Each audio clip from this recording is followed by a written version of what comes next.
Hello, everyone. Good afternoon. So we are here yet with another story from a young lady who is 13 years old at Gateway Church. And I am so pleased and honored to be able to interview her today. My name is Jackie Ravella. Vivian, thank you for being here with us. No problem. I have nothing else going on today. Okay, all right. So you have been going to Gateway for some time, and your whole family, your parents and your sister, and now your little brother. Yeah. But and you're living in the Tri-Cities here. However, we're going to start with clear across the country, where you were living in New Jersey. I was. For 8 years. 8 years, yeah. And your dad was teaching, and But talk to me about how Jesus became a part of your life. Well, Christian parents, my whole family, we went to church. So I guess that was kind of what laid the foundation, And, I was introduced to the whole God and Jesus concept at a very young age. Like, it's just kind of been a part of my life for as long as I can remember. So, I guess everything just kind of clicked, though, at 5. Something just finally made sense. Oh, this stuff is real, and I am a bad person. No, why would you say that you were a bad person? Well, not necessarily a bad person, you're 5 years old, so how do you like a sinner, Okay, all right. Because no one's perfect and everyone has sinned. Yeah, no one is perfect. So now, just a question though: were your grandparents there? No, we didn't have any family really there. Family. Now, I have a question though. So when you would go to church and then you would come home, would you have conversations about Sometimes. what you learned, or yeah? I think you said something about when you drive home from church. Yeah, when we drive home from car, my parents would sometimes casually ask, "So what did you learn in Sunday school, Vivian and Marianne?"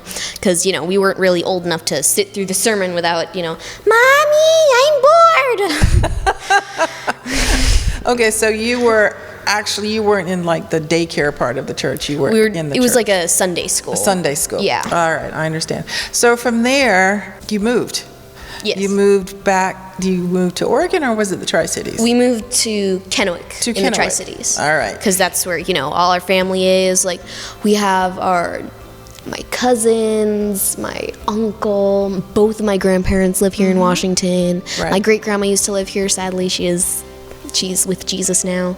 It was really cool. She was actually a missionary. But oh my goodness! So you had a good foundation. Yeah. With your parents and your grandparents being Christians. Yeah. And some friends you kind of left behind back north, but you ended up making some new friends when you came here. So you mentioned you went to a church in Oregon, and then in the Tri-Cities, your parents was moving around trying to find a good fit. Yeah, it was. So when we first moved here, I think that's when it was really the hardest trying to find a church, because no one really knew us. My grandparents' friends, they knew who we were, Facebook and everything. But, we hadn't really been there.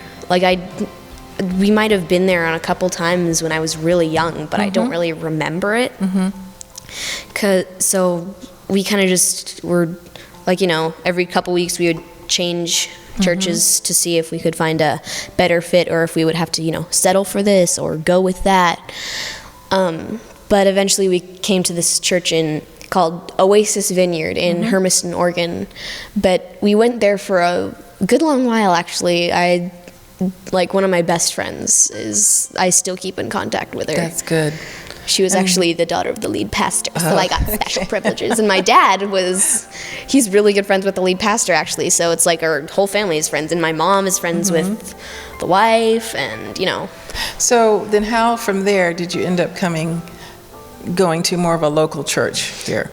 At Oasis Vineyard, the lead pastor, he left because he felt like God was calling him to Texas. So now they're in Texas and they're ministering there. So once they left and a new pastor was coming, we weren't really sure how he felt about that. So, and it was 45 minutes to drive every day to church. Yeah. So we kind of just stopped going there. And so we kind of were looking around for churches. It didn't really take as long to find a church in the Tri-Cities that we were comfortable with.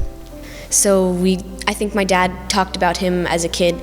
My dad grew up in Richland, so I think he was talking about like him at one point going to a church called Richland Foursquare Church. So maybe that's how he found Gateway Foursquare. Okay. So I wanted to ask you one kind of personal question here. You mentioned at 5 you had a kind of an aha moment of this is real.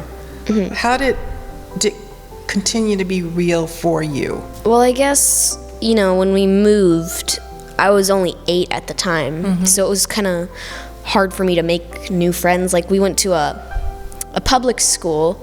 It was like when I was 3, I went to a Christian preschool. For kindergarten, I was in public school for part of the year, and then my mom took me out and homeschooled me. For first grade, I was homeschooled. Then for second grade, I was public school. Then third grade, I was homeschooled again. After we finished third grade, we moved, and then for fourth and fifth grade, I went to a public school. Then sixth and seventh, I was homeschooled, and now I go to a Christian school. So you're back and forth between public and homeschool and Christian school. That's kind of a yo-yo effect. But how do you feel that you've grown and that you still believe? Well, when we moved, it was kind of hard to make new friends. So I was that's kind of when God became really close. Like I began to see him as not just some angry being in the sky who was like, I love you, but you're a sinner, so go be a good person. I kind of began to see him as a father and like a friend and like someone I could actually trust and talk to instead of like just being all holy, like, oh Lord, merciful God.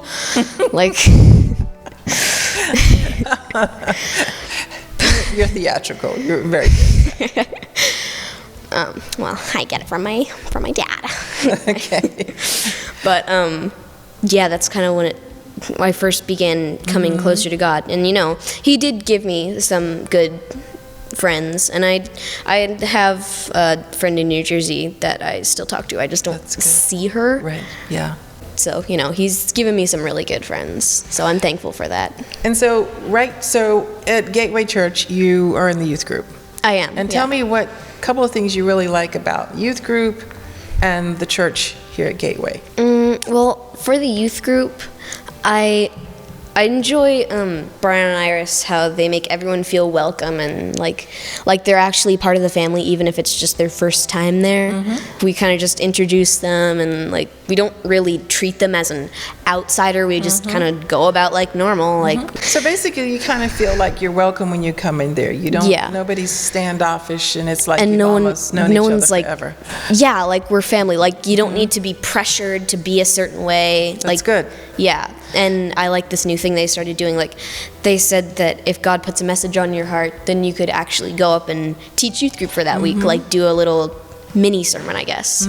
So that's really cool. And then you also said, I've noticed in church you do speak up quite a bit, which is very, very impressive for a 13-year-old in church, because we have the round tables. Yeah. And then Pastor Mel or Pastor Brian will ask questions, and we'll have an opportunity to talk amongst each other at the table. And then the mic goes around for anybody who wants to say something. Yeah. And I've heard you speak up many a time.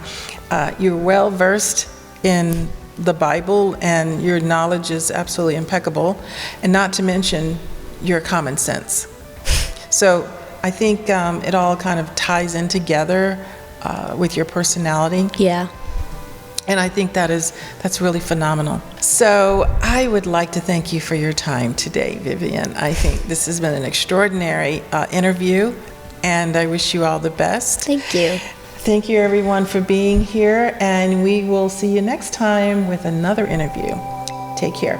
Bye.